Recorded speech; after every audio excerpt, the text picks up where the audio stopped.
There are a few different quasi-experimental designs, and some of them have a little more controls built in there for internal validity. Some of them have fewer. So I'm going to go through these bit by bit and keep kind of adding control measures to increase our internal validity. So imagine that I'm interested in figuring out whether study guides impact your grades. Does giving a study guide make your exam grade higher than if I didn't give a study guide? So let's say I'm hypothesizing that my study guides would increase test grades. And I could gain evidence for that if I found people had higher grades in the study guide group, or I could find evidence against it if there was no difference or if they had lower grades in the study guide group. One quasi-experimental study design I could use to assess this is called a pre-experimental design. So if I wanted to see whether having the study guide influence class grades, I need some kind of comparison to show that the grades are different than they would have been in the absence of a study guide. So I've got to patch in a new condition. So I could post study guides before the final, but not before the midterm, and look at the difference between the grades on the final and the midterm. And that way I have two conditions to compare. It's not clean like an experimental control group in an experiment though. This design gives me several possible interpretations of my results. I can't really say whether it was the study guide that caused better grades. You could probably think of some reasons why a person might do better on a final than the midterm that has nothing to do with whether they had a study guide. Sometimes you don't do well on the first test in a class because you're still kind of figuring out how that class works, right? So maybe you did better on the final because you're better at just studying for that class. Other possibilities are things like my teaching got better, or students got used to my teaching style a little bit more. What if the final was just an easier bunch of material or an easier test than the midterm? And there might be experimenter bias. I knew I gave you a study guide and I expected the study guide was going to work, so maybe I graded easier on the final. So there are a lot of interpretations we could use here in a pre-experimental design.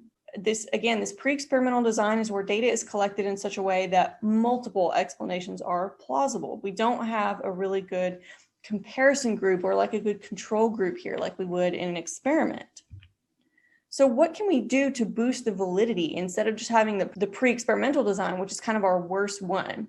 We can start adding control or comparison groups.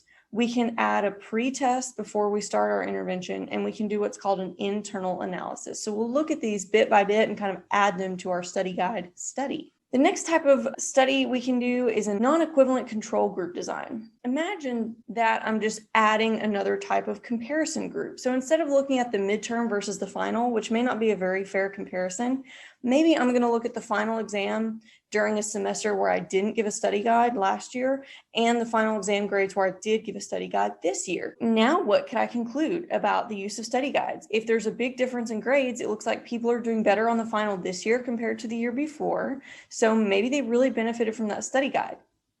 But there could be other interpretations. So how do we know that the differences in grades weren't already because students last semester are a different class, a different group of students than this semester?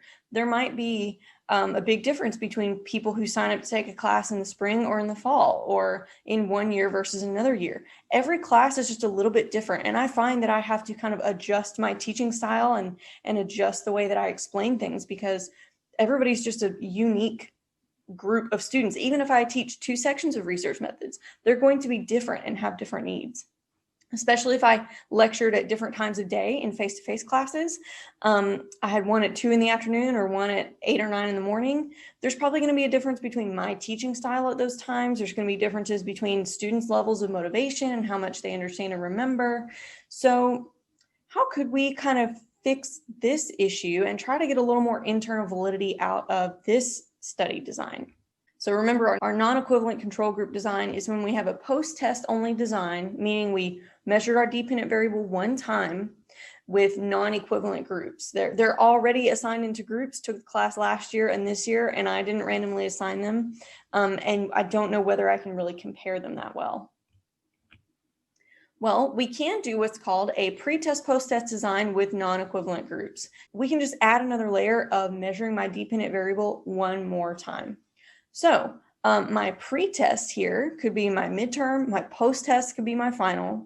So what I could do to patch this issue then is to see if the two classes were kind of similar to begin with, and then see if the study guides made a difference. So in both classes this year and last year, let's say I did not give a study guide before the midterm. And it looks like from the graph that our midterm grades between this year and last year are pretty much the same. So it looks like I had sort of equivalent groups as far as I can tell. And then on the final, it looks like for this year in the red that they did better than the previous year. And the difference might be due to that study guide. We cannot be 100% sure that's what it was, though. We could still always come up with some other explanation for this pattern of findings. Could it be the content of the study guide that's affecting the grade? Or maybe it's just kind of a motivating morale boost kind of thing if I even give a study guide at all. So maybe the class that I gave the study guide to would think that I sort of care more about their grades and that I'm preparing them better, which motivated them to care more about my class and do better in it. I know this is looking kind of nitpicky, but there still are multiple explanations, and we can add another layer of kind of control here. Even though it's still not a true experiment, we can get even better on internal validity. So let's see how we can do that. We can do what's called an internal analysis. This helps us really pinpoint what mechanism or what kind of method might be causing the finding in our dependent variable that we're coming across. So picking a comparison group, remember, was that first layer we can add in. Sticking in a pretest is another layer we can add in. And then now we are going to add in one more, this internal analysis. Maybe I can break up my study guide group into additional subgroups. Maybe there's something else going on there. So in this case, let's say my theory is that the study guides improve grades by helping students study more effectively. But I might want to know whether students actually used the study guides.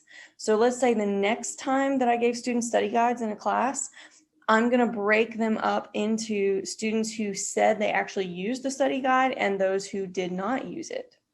And then I can check whether it was just the morale boost of giving a study guide or whether it was them actually using the study guide to study that helped increase their grades on the final. It looks like from last semester, they did slightly better on the final, even without a study guide.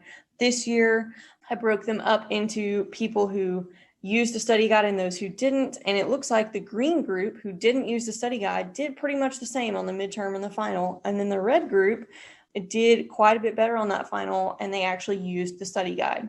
Even though I didn't randomly assign people into equivalent groups, and even though I manipulated an independent variable with less control than usual, I'm still able to make a very, very educated guess about the fact that it probably was actually the content of the study guides that influenced the grades. Now, this is just a hypothetical study. Most of the time, your graphs are not going to give you this clearly the result you wanted in your hypothesis.